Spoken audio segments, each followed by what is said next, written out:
वह रण क्षेत्र जिस रण क्षेत्र पर इन रणबांकुरों ने अपने रण कौशल के माध्यम से दुश्मनों को धूल चटा दी, और वह रण क्षेत्र बनेगा सिरेमिक के चित्रांकति में, और इस दर्शनीय स्थल पर इन वीर सुपूतों की जीवनी भी लिखी होगी। सेना को समर्पित यह क्षेत्र है, यह लगे, इसलिए वहां बांबू का एक ब्रिज बना हुआ होगा। सेना के वीरता के प्रतीक के रूप में वहां पर एक टैंक रखा होगा जो युद्ध भूमि पर इस्तेमाल हुआ। सेना के शौर्य के प्रतीक में वहां पर एक हेविसर तोप रखी होगी जो सेना की वीरता का प्रतीक होगी। वहां पर एक लड़ाकू विमान रखा होगा जो सेना के शौर्य का प्रतीक होगा। सेना को समर्पित इस उद्यान में हमने इस बात का भी ध्यान रखा है कि भारतीय आजादी का प्रतीक भी यहां पर होना चाहिए। भारत को आजाद कराने में 7 लाख से ज्यादा भारतवंशियों ने अपना बलिदान दिया, और इस बलिदान में उन्होंने अपना सर्वस्व न्यौछावर कर दिया।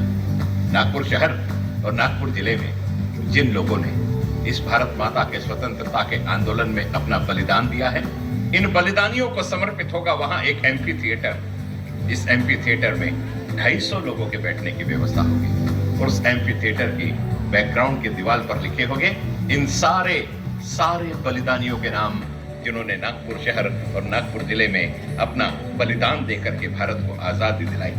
और उनको साक्षी मान करके नगरवासी उस एम्फी थिएटर में प्रस्तुत करेंगे सांस्कृतिक और राष्ट्रीय कार्यक्रम, जो हमेशा इन बलिदानियों को साथ में रखने की प्रेरणा देता रहेगा, और नागपुर के लिए यह एक विशेष स्थान बन जाएगा। और इतना ही नहीं, देश की आजादी के लिए 2 ही सेनाएं बनी, एक आजाद हिंद सेना और दूसरी हिंदुस्तानी लाल सेना।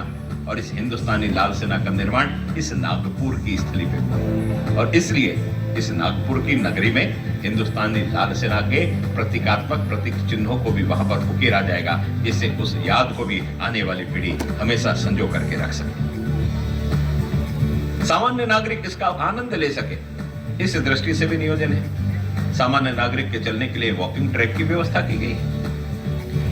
ज्येष्ठ नागरिकों के लिए एक अलग से कक्ष का निर्माण किया गया है। इसी के साथ साथ बच्चे खेल सके इसलिए एक अलग से प्ले एरिया का निर्माण किया गया है। बच्चों को चोट न लगे इसलिए ईपीडीएम फ्लोरिंग की भी व्यवस्था की गई है।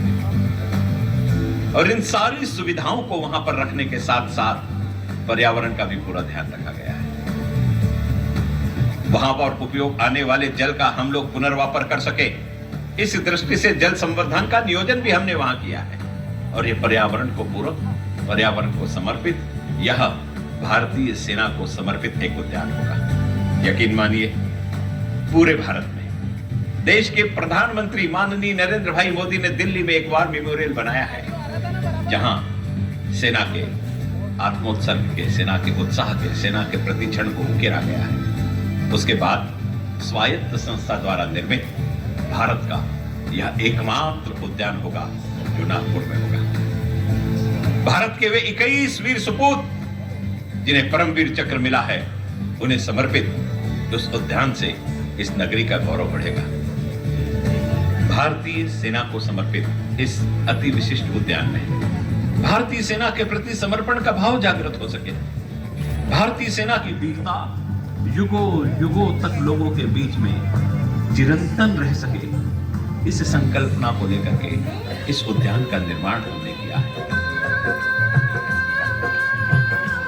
इस उद्यान का दर्शन करने के बाद जब इससे बाहर कोई निकले ना, तो हर व्यक्ति के मुखार वृंद पर बस एक ही शब्द हो, वंदे मातरम, वंदे मातरम, वंदे मातरम।